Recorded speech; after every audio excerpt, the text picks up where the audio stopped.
Eu acabo de ver aqui esta pesquisa da Folha, saiu faz alguns dias, a votação do maior brasileiro de todos os tempos. A Folha perguntou isso a 200 intelectuais. Eu sei que esse negócio de intelectual, de cultura, é um problema. Quando se refere ao Brasil, né, quando eu ouço falar de cultura, eu saco do meu rolo de papel higiênico, né? Porque a gente já sabe o que vem por aí. Então, consultaram aqui 200 cidadãos, entre os quais o Ivan Junqueira, né, quem mais? José Sarney, Tom Zé, Hélio Bicudo, Isaac Karabchevski, Godofredo da Silva Teres, Zé Carlos Dias, Leonardo Boff, né, e outros do mesmo teor, Dona Zilda Harnes, né, para saber quem foi o maior brasileiro de todos os tempos. É curioso que houve aqui, nos Estados Unidos, uns 3 meses atrás, uma pesquisa semelhante, né? E o negócio ficou ali mais ou menos o Ronald Reagan ficou em primeiro lugar. Em segundo, estavam empatando ali George Washington e Abraham Lincoln, né? Mas não havia, vamos dizer, entre os vários nomes citados, não havia assim, muita diferença de tamanho, de envergadura ou de área de atuação. Quer dizer, todos os camaradas que foram citados como os grandes americanos eram indivíduos que tinham uma esfera de atuação que abrangia o país inteiro, quer dizer, cuja ação afetou o país inteiro, modificou, deu um novo rumo histórico, marcou efetivamente, né? Agora, no Brasil, o que esse pessoal escolheu é assim, um negócio tão, vamos dizer, subjetivo, tão grupal, né? Muitas vezes reflete assim, os interesses, conforme os interesses que aquele grupo tem, o sujeito acha que o sujeito que foi importante para aquele grupo é importante para o Brasil inteiro, como é importante para ele. O Hélio Bicudo, né? O jurista é Hélio Bicudo, ele cita como maior brasileiro de todos os tempos o ex-governador de São Paulo, Carlos Alberto Carvalho Pinto. Carvalho Pinto foi um bom governador, mas é uma figura de relevância apenas local. É verdade que ele foi ministro da Fazenda um tempo no governo João Goulart, mas ficou pouco tempo, não deu para fazer nada ali. A coisa já estava muito bagunçada e não conseguiu botar o mínimo de ordem que o país precisava, então. Mas, quer dizer, o Hélio Bicudo, ele deve dizer isso por boas recordações que ele tem do tempo do Carvalho Pinto. Então isso basta para dizer que é o maior brasileiro de todos os tempos. Ele não quis dizer assim, qual é a pessoa que o Hélio Bicudo mais admira, qual é a figura local que mais chamou a atenção ali. Não, tem que ser alguém que, naturalmente, é importante para o país inteiro. Quer dizer, se ele pergunta qual é o brasileiro mais importante de todos os tempos, você está respondendo, de certo modo, em nome do Brasil. Você tem que aprender a raciocinar em termos da dimensão nacional, né? Agora, parece que no Brasil isso tornou impossível. Isso é um sinal, vamos dizer, não só da fragmentação da cultura e da autoimagem do Brasil, mas um sinal de incultura fabulosa, porque todos esses 200 intelectuais, pelo menos, se o povo é vítima dessa fragmentação da cultura e perdeu a visão, vamos dizer, do Brasil como unidade histórica, né, temporal, cultural, e pelo menos esses 200 eles tinham obrigação de ter, porque eles tiveram toda a chance de estudar e são consideradas até pessoas letradas. Mas entre os tipos que foram mencionados, né, como o maior brasileiro de todos os tempos, dizer, o que teve mais votos, naturalmente, foi o Getúlio Vargas. Talvez tenha sido, de fato, o brasileiro que mais marcou a história do Brasil, né? Também teve alguns que votaram, vamos dizer, no José Bonifácio. Bom, o José Bonifácio, de cara, é o fundador do país, é o sujeito que inventou o Brasil. E, sem dúvida, foi o maior estadista brasileiro.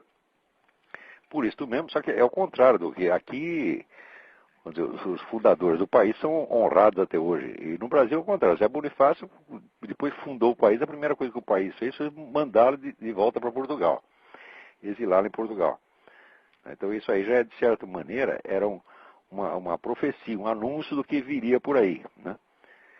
Mas o Getúlio Vargas teve um determinado número de votos, o Zé Bonifácio também teve alguns, Juscelino teve alguns, Machado de Assis teve muitos. Mas teve tanto voto em pessoa insignificante, não que sejam insignificantes em si mesmos, mas insignificantes dentro da escala de Brasil e de história do Brasil. É um país que já tem, não dizer, como existência independente, tem mais de 2 séculos. E na história total, 5 séculos e pouco. Então, a pessoa tem que conseguir pensar nessa escala. Agora, por exemplo, a dona Zilda Arnes votou no irmão dela, no Dom Paulo Evaristo. Eu digo, mas olha, o que o Paulo Evaristo fez? Ele nunca fez coisa nenhuma. O Paulo Evaristo só atrapalhou a vida dos outros, só falou besteira pra caramba. Tá certo? E é também uma figura local. Não marca a história do Brasil dessa maneira. Outros aqui, vamos ver, é incrível. 3 votaram no Lula. Bom, no Lula até admito, porque ninguém pode dizer que o Lula não mexeu com o país inteiro, né? Mas uns aqui põem o Paulo Freire. Eu digo, mas que o Paulo Freire é uma figura de um certo momento histórico, tá certo? E já completamente desmoralizado como educador, até pelos seus próprios colaboradores e discípulos, né? Quer dizer, era mais um manipulador do que um educador, né? Outros aqui colocam o Tiradentes. Eu digo, olha, Tiradentes historicamente foi insignificante. Quer dizer, a Inconfidência Mineira não teve resultado algum, foi historicamente inócuo. Já no século XIX, o grande historiador Capistrano de Abreu já reclamava desse negócio, né? Dizia que isso aí era um símbolo inventado a posteriori, mas que a Inconfidência Mineira não teve realmente importância histórica. Ela se tornou um símbolo retroativo de movimentos posteriores. Quer dizer, a mesma coisa acontece com o Zumbi dos Palmares. Quer dizer, o Zumbi dos Palmares não teve importância histórica no momento, mas passados não sei quantos séculos, então surge um movimento, grande movimento se inspira retroativamente naquele símbolo. Mas note bem, ser um símbolo adotado retroativamente por um movimento não torna um personagem historicamente importante. Isso me parece uma coisa bastante óbvia. Mas teve gente aqui que votou no Tom Jobim. O Tom Jobim, para mim, é autor de música de elevador, né? Um bom compositor de música de elevador, mas como é possível, né? Quer dizer que um compositor de música popular seja o maior brasileiro de todos os tempos. Eu imagino o pessoal aqui, né, por exemplo, votando, sei lá, no Michael Jackson ou na Madonna. Essa ideia jamais ocorreria um americano. Quer dizer, qualquer cidadão americano tem ideia do que é nacionalidade, do que é dimensão histórica do país. Todos têm. Mas todos sem exceção, só se for retardado mental. Se pergunta para qualquer americano na rua qual foi o maior americano de todos os tempos, ele sabe que a pergunta se refere a alguém, vamos dizer, cuja ação afetou a vida de todos, tá certo?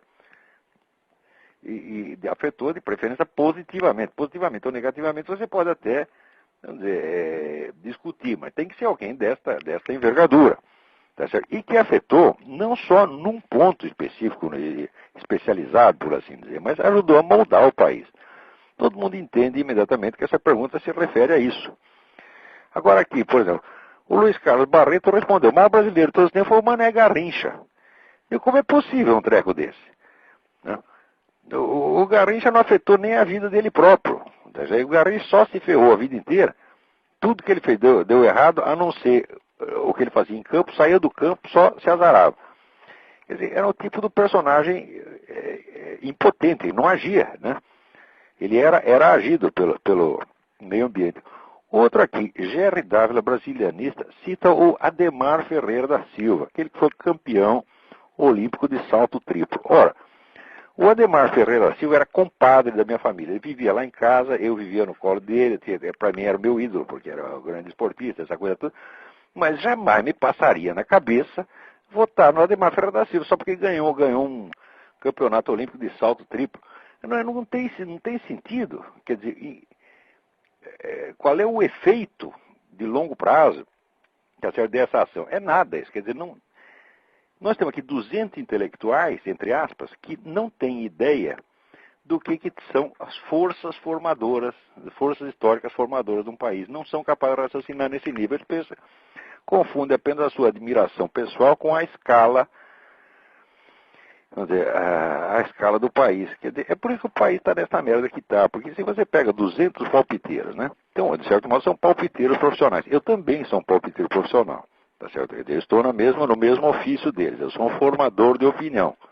Mas justamente porque eu sou um formador de opinião, eu tenho que pensar 2 vezes antes de dizer qual é o maior brasileiro de todos os tempos e escolher qualquer sujeito que eu admiro. Eu podia até ter escolhido o próprio Ademar, quer dizer, era um ídolo de infância, né? Mas eu não tenho o direito de confundir, quer dizer, as minhas admirações de infância com aquilo que é de interesse do país inteiro, né? Tem dois aqui que votaram no Zumbi dos Palmares. Um votou no Silvio Santos. O Zé Simão votou no Silvio Santos. Gozação, evidentemente, né? Mas o Clóvis Rossi já não votou ninguém. Falou, ninguém. Quer dizer, não existe o grande brasileiro. Provavelmente o único grande brasileiro é ele mesmo. Então, né? Agora, o Oscar Niemeyer votou, adivinha em quem? É claro que no Luiz Carlos Prestes. O que fez o Luiz Carlos Prestes? O Luiz Carlos Prestes não fez absolutamente nada. Quer dizer, a ação dele foi absolutamente inócua. Já no tempo da coluna, a coluna apenas fugiu. Ela se notabilizou por conseguir escapar do exército, fugir, né, por todo o território nacional e, no fim das contas, não fazer coisa nenhuma. E depois fez um monte de besteira. Quer dizer, você não pode dizer que ele foi uma força formadora do país. Eu vou dizer, bom, até certo ponto foi, porque o Partido Comunista teve uma influência muito grande, mas dizer que isto foi benéfico para o país. Olha, em primeiro lugar, na União Soviética ninguém jamais levou a sério nem o Partido Comunista Brasileiro inteiro, quanto mais o Luiz Carlos Prestes. Eles consideravam esses comunistas brasileiros uns palhaços, tá certo? Porque eram pessoas incapazes de fazer qualquer coisa. E, de fato, a grande influência do comunismo na vida nacional se deve a decurso de prazo, tempo, e simplesmente a ausência de forças conservadoras organizadas. Mas, quer dizer, não é de hoje que não tem isso. A única tentativa de moldar, por exemplo, um partido conservador foi a antiga UDN. Isso aqui nunca passou, vamos dizer, de uma organização de elite, que tinha elementos de algum valor, mas que, de fato, só conseguia se comunicar com o povo, e mesmo assim precariamente, através de um porta-voz, que era o Carlos Lacerda. Os outros todos só falavam para si mesmos. Então, num país onde não existe direita, e hoje em dia existe menos do que nunca, é muito fácil a esquerda tomar conta.